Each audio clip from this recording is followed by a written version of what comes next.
Pali Sabai and I'm going to start a new topic, joint stock company. Meaning, joint stock company is a voluntary association of persons for profit having a capital divided into transferable shares. The ownership of which is the condition of membership. यानी कि joint stock एक company होती है जो कि voluntary association से, मतलब जो पर्सन होते हैं इनका वहाँ का मेन मोटिव होता है profit.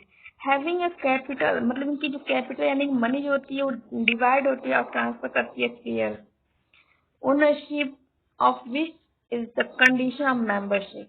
Feature incorporated association, the company must be incorporated, जो कंपनी होती है वो incorporated होती है और registered tender the companies act 1956, और ये रजिस्टर हुई ये टेंडर कंपनी की 1956 में। Without registration no company can come into existence, बिना रजिस्ट्रेशन की कोई भी कंपनी जो है वो एग्जिस्ट नहीं कर सकती। Separate legal existence, it is created by law, ये क्रिएट होता है लॉ के द्वारा and it is a distinct legal entity independent of its members, यानी कि ये जो लीगली जो होती है ये डिस्टिंक्ट होती है एंटिटी से और इंडिपेंडेंट होती है मेंबर्स पे। इट कैन ओन प्रॉपर्टी, और ये जो होता है ओन प्रॉपर्टी होता है। Inter into contract, can file suits in its own name, और ये मतलब कुछ कॉन्ट्रैक्ट भी बनते हैं इनके नेम से। Perpetual existence, death, insolvency and instantly of or change of members has no effect on the life of a company, यानी कि डेथ हो या कोई भी मतलब ऐसा इमरजेंसी है इसमें कोई भी चेंजेस नहीं होंगे मेंबर्स में और ये कंपनी पे कोई इफेक्ट नहीं पड़ेगा इसके मतलब प्रभाव से। It can come to an end only through the prescribed legal procedure, यानी कि ये बस है ओनली इन तक ओनली प्रिस्क्राइब लीगल प्रोड्यूसर हो सकते हैं। Limited liability, the liability of every member is limited, और इसमें जो लाइबिलिटी होती है हर मेंबर की वो लिमिटेड होती है।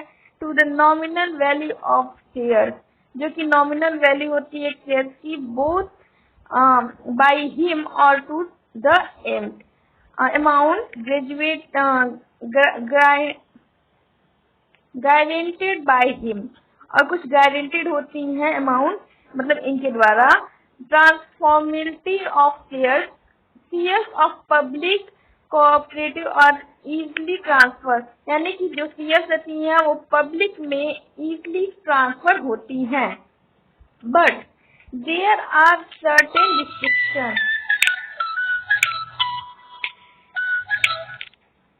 Limited liability, the liability of every member is limited, इसमें जो हर मेंबर की जो लाइबिलिटी होती है वो लिमिटेड होती है। Nominal value of the shares bought by him और to the amount guaranteed by him. Transformability of shares, shares of public of, जैसे इसमें जो शेयर रहती हैं वो इजीली ट्रांसफर होती रहती हैं। But there are certain restriction, कुछ रिस्ट्रिक्शन इसमें होती हैं। On transfer of share of private company common seal, it is the official signature, देखिए इसमें कुछ रिस्ट्रिक्शन होती है, कुछ कॉमन सील होती है। कॉमन सील वो होती है जो कि ऑफिशियल एक सिग्नेचर होती है, जैसे कि एक कोई भी कंपनी रहती है तो उसकी एक ऑफिशियल सिग्नेचर होती है, उस सिग्नेचर पर उसका कोई भी चीज पास करेगा। तो it is the official signature of the company and it is affixed on all important document of company, यानी कोई भी डॉक्यूमेंट अगर पास करता है तो उसी सिग्नेचर से वो डॉक्यूमेंट पास करेगा। Separation of ownership and control, management of company is in the hand, और जो मैनेजमेंट होती है कंपनी की वो हैंड्स में होती है।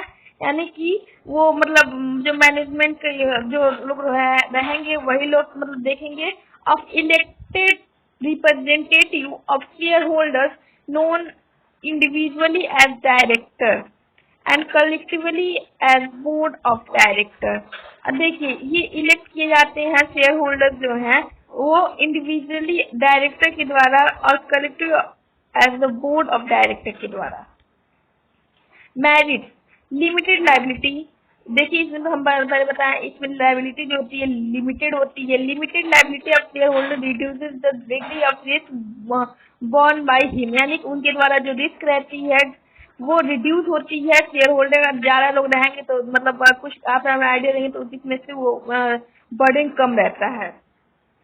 Transfer of interest, easy transferability of shares increases the attractiveness of shares for investment, यानी कि इजीली जो ट्रांसफर होते हैं जो शेयर्स रहती हैं वो इंक्रीज करती हैं और इजीली ट्रांसफर करती हैं शेयर को इन्वेस्टमेंट करती हैं लोग। Perpetual existence, existence of a company is not affected by the death, insanity, मतलब इसमें एग्जिस्टेंस जो होती है कंपनी की वो अफेक्ट नहीं करती है। मतलब कि अगर कोई भी डेथ किसी का भी होता है एक्सीडेंट होती है तो उसमें कोई भी इन लोग मतलब कंपनी के ऊपर कोई भी अफेक्ट नहीं पड़ेगी। इंसॉल्वेंसी ऑफ मेंबर्स और change of membership, company can be liquidated only as per the provision of Companies Act. Scope for expansion, a company can collect huge amount of capital. एक company जो होती है वो collect करती है huge amount, यानी कि ज्यादा से ज्यादा अमाउंट हम for from unlimited number of members who are ready to invest because of limited liability. और जो मेंबर होते हैं वो ज्यादा मतलब इन्वेस्ट करते हैं क्योंकि लिमिटेड लाइबिलिटी होती है। इजी ट्रांसफॉर्मेबिलिटी, यानी कि शेयर जो रहता है इजीली ट्रांसफर हो सकता है and chances of high return, और रिटर्न के भी हाई चांसेस होते हैं। Professional management, a company can afford to employ highly qualified expert in different areas of business management. और इसमें जो कंपनी अफोर्ड करती है एम्प्लॉय वो मतलब हाईली एजुकेटेड रहते हैं और एक्सपीरियंस रहते हैं जो कि बिजनेस मैनेजमेंट को मतलब डिफरेंट एरियाज में करते हैं। Limitation, legal formalities, the procedure of formation of company is very long. Company को फॉर्म करने के लिए जो प्रोसीजर होता है वो बहुत ज्यादा होता है। टाइम कंज्यूम करता है ज्यादा से ज्यादा। Expensive and requires lot of legal formalities to be fulfilled, यानी कि एक्सपेंसिव होती है और रिक्वायर होती है लॉट ऑफ लीगल फॉर्मेलिटीज ताकि उस चीज को फुलफिल कर सके। Lack of secrecy, it is very difficult to maintain secrecy in case of public company. Public company मतलब के केस में डिफिकल्ट होता है सिक्रेसी को मेंटेन करने के लिए। As a company is required to publish and file its annual account and report, और ऐसे में पब्लिक कंपनी जो होती है वो उसको सारा चीज पब्लिश करना पड़ता है ताकि वो बाद में कोई भी अगर लॉस हो रहा है तो सबको पता चले या फिर प्रॉफिट हो रहा है सबको पता चले, ताकि उसमें ये सब प्रॉफिट पता चलेगा तो कंपनी में ज्यादा से ज्यादा लोग ज्वाइन करेंगे, और अगर लॉस पता चलेगा तो ज्यादा से ज्यादा लोग उसको मतलब अवॉइड करेंगे। तो इसमें ये रहता है कि हर चीज पब्लिक कंपनी में पब्लिश करना रहता है, annual account and report etcetera.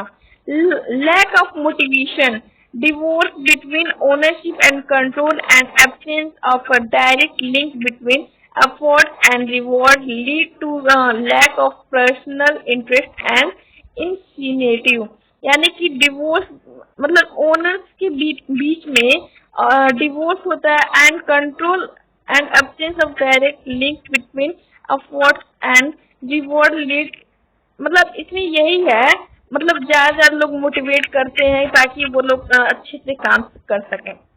Delay in decision making, red tapism and bureaucracy do not permit quick decision, यानी कि ये लोग क्विक डिसीजन नहीं ले सकते। एंड प्रोमोट एक्शन, यानी कि मतलब क्विक डिसीजन और किसी को मतलब प्रॉम्प्ट एक्शन भी नहीं ले सकते हैं। There is little scope for personal initiative, और इसके लिए लिटिल स्कोप होती है ताकि डिसीजन लेने के लिए। ओलिगार्किक management, company is said to be democratically managed but actually managed by few people, यानी कि कंपनी जो है वो डेमोक्रेटिकली मतलब मैनेज किया जाता है, लेकिन एक्चुअली मैनेज ये कुछ पीपल करते हैं। बोर्ड ऑफ डायरेक्टर्स, जिसको जैसे तो बोर्ड ऑफ डायरेक्टर जैसे हो सकते हैं। sometimes they can take decision keeping in mind, और मतलब कुछ समय में ये लोग डिसीजन भी लेते हैं their personal interest and benefit, ignoring the interest of shareholders and company. Types of companies. On the basis of ownership, companies can be divided into two categories. Company जो है वो टू कैटेगरी में divide है, private and public. Differences between private company and public company. Private company and public company. Private company. It has minimum 2 and maximum 50 members. Private में होने चाहिए। It has minimum 7 and maximum unlimited. यानी कि 7 हो या तो 7 से ज्यादा हो। लेकिन प्राइवेट कंपनी में 50 मेंबर से ज्यादा नहीं हो सकते हैं, उससे ज्यादा वो लोग रखेंगे ही नहीं। It can not invite general public two by its share and debenture, यानी कि जनरल पब्लिक को ये लोग इनवाइट नहीं करते हैं शेयर और देने के लिए। It invite general public two by its share and debenture, ये लोग बस मतलब पब्लिक सेक्टर में बस जनरल पब्लिक को ही लोग शेयर देते हैं। Private company. There are certain restrictions on transfer of its share. कुछ रिस्ट्रिक्शन होती हैं शेयर को ट्रांसफर करने के लिए। Its share are freely transformable, और पब्लिक सेक्टर में जो शेयर होता है इजीली ट्रांसफर हो जाता है। Private sector, it can commence business after incorporation. Public sector, it can commence business after obtaining certificate of commencement of business. It has to write private limited after its name. जब ये लोग नाम लिखते हैं तो उसके बाद वो लोग लिखते हैं प्राइवेट लिमिटेड, अगर प्राइवेट सेक्टर का रहता है तो। अगर क्या नाम है पब्लिक में रहता है तो वो लोग बस लिमिटेड लिखते हैं। It has to write only limited after its name, name के बाद ये लोग लिमिटेड लिखते हैं। और प्राइवेट में ये लोग प्राइवेट लिमिटेड लिखते हैं। जैसे कि एग्जांपल में प्राइवेट में हो सकता है Tata Sons, Citi bank, Hyundai motor India, और पब्लिक में तो रिलायंस इंडस्ट्रीज लिमिटेड, विप्रो, रायमंड, ये सब हो सकते हैं। Public sector, in its minimum capital required is 1 lakh. इसमें जो कैपिटल जो होते हैं वो बहुत ही मतलब कम से कम 1 लाख तो होने ही चाहिए रिक्वायर्ड, क्योंकि बिना जैसे पब्लिक सेक्टर में रहता है वो गवर्नमेंट को मतलब ज्यादा चाहिए, क्योंकि उसको करने में उसको टाइम लगता है, क्योंकि वो सोशल वेलफेयर के लिए रहता है। लेकिन इसमें प्रॉफिट बस मोटिव रहता है प्राइवेट सेक्टर में। Public sector, in its minimum capital required is 5 lakh, ज्यादा से ज्यादा 5 लाख मतलब होने चाहिए, मतलब कम से कम 5 लाख होने चाहिए। और प्राइवेट सेक्टर में कम से कम 1 लाख होना चाहिए। Formation of A company, formation of A company means bringing a company into existence and starting it's business. मतलब जब फॉर्मेशन होती है कंपनी की तो कंपनी जो होती है एग्जिस्टेंस करती है एंड स्टार्टिंग बिजनेस जब करती है तो ये सब स्टेप्स होते हैं जो कि जिसके द्वारा ये स्टार्ट किया जाता है। Formation, incorporation, capital subscription, commitment of business. A private company has to undergo only first 2 steps.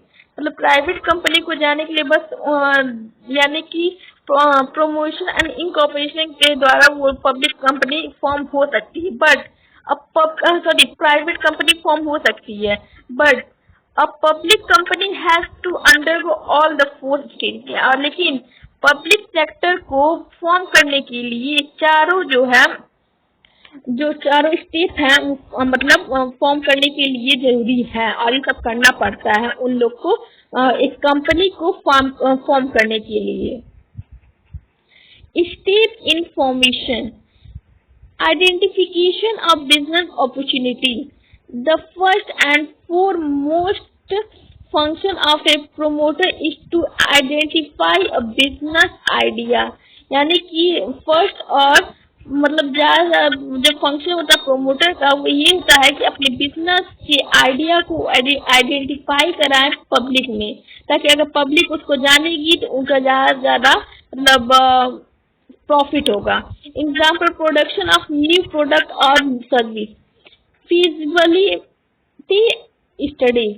After identifying a business opportunity, the promoters undertake detailed studies of technical, financial, economic feasibility of a business। इसमें जो मतलब after identify मतलब जब उसके बारे में information देने के बाद business opportunity the promoters undertake detail studies of tech, यानी कि उसके बाद जो प्रोमोटर्स होते हैं उसके बारे में वो पढ़ते हैं, फाइनेंशियल देखते हैं, इकोनॉमिक फिजिबिलिटी देखते हैं, उसके बाद से उसमें बिजनेस में इंटर करते हैं। Name approval after selecting the name of company, the promoters submit an application to the register of companies for its approval। मतलब जब सेलेक्ट हो जाता है नेम कंपनी का तो प्रोमोटर जो होते हैं उसको सबमिट करते हैं एप्लीकेशन टू रजिस्टर, मतलब ताकि वो जो कंपनी है वो अप्रूव हो जाए और उसको रजिस्टर कर दिया जाए। Fixing up signatories to the memorandum of association, promoters have to decide about the director। जो प्रोमोटर हैं वो डिसाइड करते हैं मतलब डायरेक्टर के बारे में, who will be singing the memorandum of association। वो एक मेमोरेंडम बनाते हैं एसोसिएशन के लिए, वो जो डायरेक्टर होते हैं वही डिसाइड करते हैं सारा। Appointment of professional, promoters appoint merchant, bankers, auditors etcetera. Promoters जो होते हैं वो अपॉइंट करते हैं merchant, bankers, auditor etcetera. Preparation of necessary document, the promoters prepare certain legal document. Promoters जो होते हैं वो कुछ लीगल डॉक्यूमेंट प्रिपेयर करते हैं, such as memorandum of association, article of association, which has to be submitted to the register of the company. देखिए memorandum वो होता है मेमोरेंडम ऑफ एसोसिएशन, ताकि कंपनी की जो प्रोडक्ट उसको आइडेंटिफाई कर कंपनी को आइडेंटिफाई करा जाता है पब्लिक सेक्टर में, उसी को मेमोरेंडम ऑफ एसोसिएशन बोलते हैं। और आर्टिकल ऑफ एसोसिएशन वो होता है कुछ रूल्स एंड रेगुलेशन होती है कंपनी की कि जिसको फॉलो करना रहता है, तो वो सब रजिस्टर लोग कराते हैं, कंपनी को रजिस्टर कराते हैं और सारी चीज जो फॉर्मेलिटीज होती हैं वो सारी करते हैं लोग और सबमिट करते हैं जो पेपर होती हैं। Incorporation means registration of a company, यानी कि इनकॉर्पोरेशन मतलब ये होता है कि रजिस्ट्रेशन कराए कंपनी की as a body corporate under the company act 1956 and receiving certificate of incorporation. और वो लोग रिसीव करते हैं कुछ सर्टिफिकेट इनकॉर्पोरेशन का, और 1956 में ये एक्ट जो होता है वो पास हुआ कंपनी एक्ट की। कंपनी मतलब उसके पहले भी कंपनी थी लेकिन इसको पास किया गया 1956 में second time. Thank you guys. Today lecture is finished. Tomorrow I will explain other topics. Please subscribe the channel, like the video and press the bell icon. Thank you.